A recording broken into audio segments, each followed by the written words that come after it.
नमस्कार, स्वागत आहे तुमचे आपल्या आवडत्या यूट्यूब चॅनल ज्योतिषी उपायमध्ये. आज आपण जाणून घेणार आहोत घराच्या प्रवेशद्वारापाशी कुठली पायपुसणी ठेवणे आपल्याला शुभ आहे. तर आपण पायपुसणी ही केवळ धूळ आणि घाणीला प्रतिबंध करण्यासाठी नाही, तर आपल्या घरात चांगली ऊर्जा प्रवेश करावी व नकारात्मक ऊर्जा दूर व्हावी यासाठी. पूर्वीच्या काळी बाहेरून आल्यावर अंगणात पाय धुण्याची पद्धत होती. आजही मंदिरात जाताना आपण हातपाय तोंड धुवून जातो.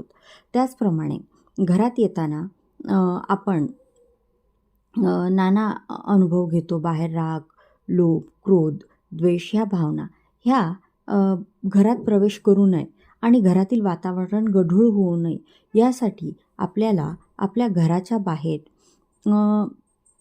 पाय पुसून आतमध्ये आल्यास भरपूर प्रमाणात फरक पडते. म्हणून मुख्य दारात पायपुसणी ही हलक्या हिरव्या रंगाची असावी, काळ्या किंवा गडद रंगाची नसावी.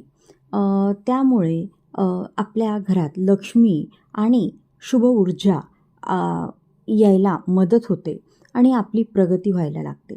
घरातील नकारात्मक शक्तीचा नाश करण्यासाठी पायपुसणीखाली तुरटी ठेवावी किंवा तुरटीची पाणी फिरवून घ्यावे. त्याने तुमच्या घरातील वातावरण शांत तर होते व सकारात्मक ऊर्जा येऊन घरात पैशाचे योग्य विनिमय व्हायला मदत होते व पैसा टिकतो. कुटुंबातील कलह दूर करण्यासाठी कापराच्या वड्या